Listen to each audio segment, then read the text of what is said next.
ভগবান রামের সর্বাধিক ভক্ত, শক্তির প্রতীক ও কালজয়ী দেবতা। তার জীবনের প্রতিটি অধ্যায়ে এমন সব অলৌকিক ঘটনা আছে যা শুনলে আজও ভক্তদের গায়ে কাঁটা দেয়।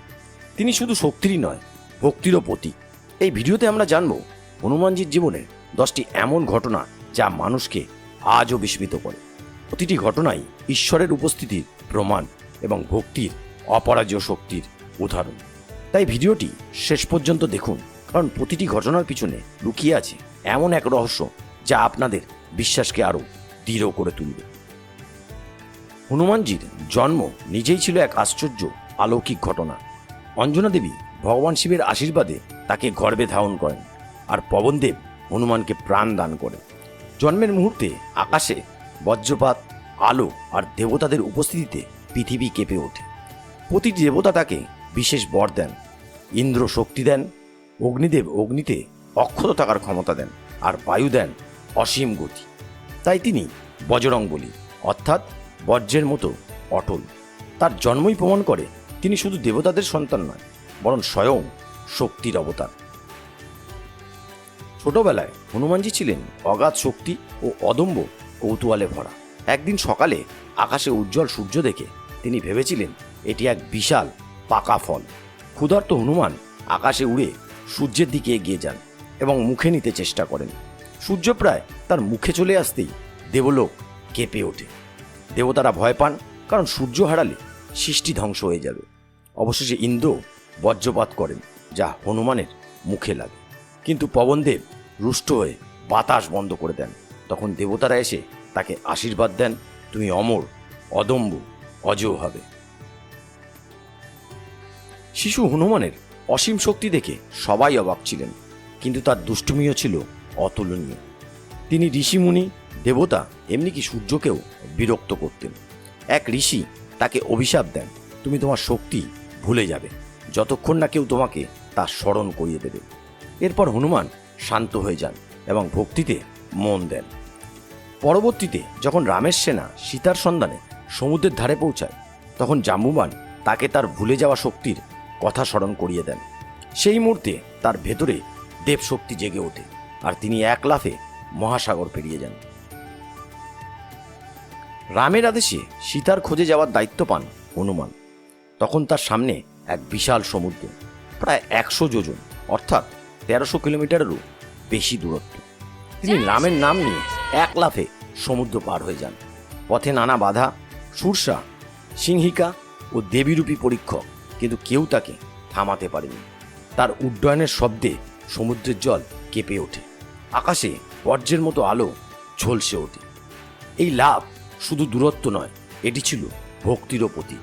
ভগবানের আদেশ পালন করতে কোনো সীমা নেই। সীতার সঙ্গে সাক্ষাৎ করে যখন হনুমান রাবণের সেনাদের হাতে ধরা পড়েন, তখন তাকে বেঁধে লেজে আগুন লাগানো হয়, কিন্তু আগুন তাকে পোড়াতে পারেনি, কারণ অগ্নিদেব আগেই তাকে আশীর্বাদ দিয়েছিলেন। বরং সেই লেজ দিয়ে হনুমান পুরো লঙ্কা জ্বালিয়ে দিয়েছিলেন। রাবণের প্রাসাদ, সৈন্যদল আর অহংকার সব পুড়ে ছাই হয়ে যায়।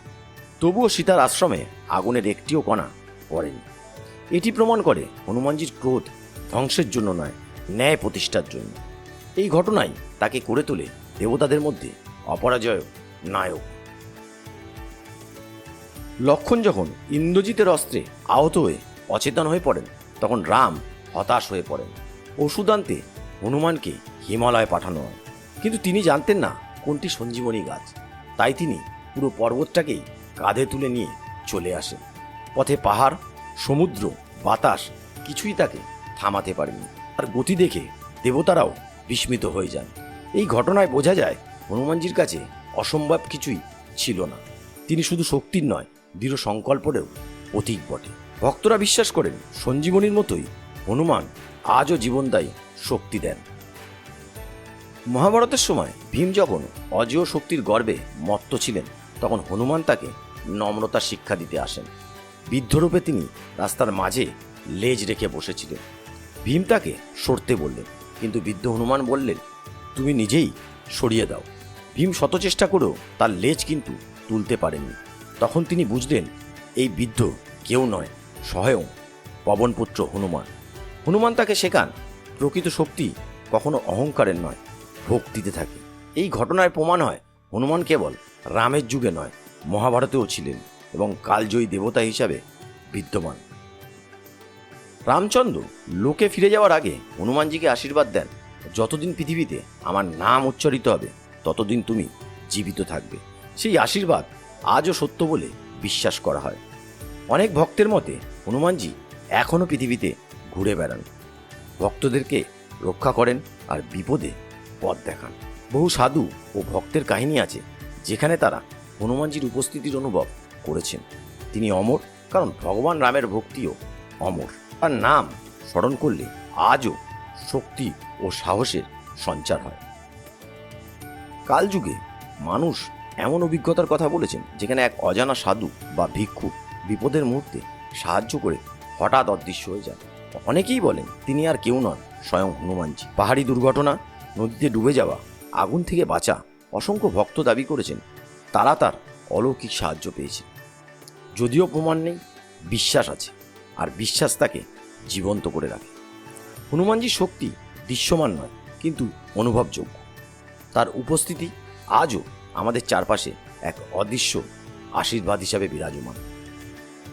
হনুমানজির জীবন শুধু গল্প নয়, এটি ভক্তি, শক্তি আর বিশ্বাসের অনন্ত প্রতীক।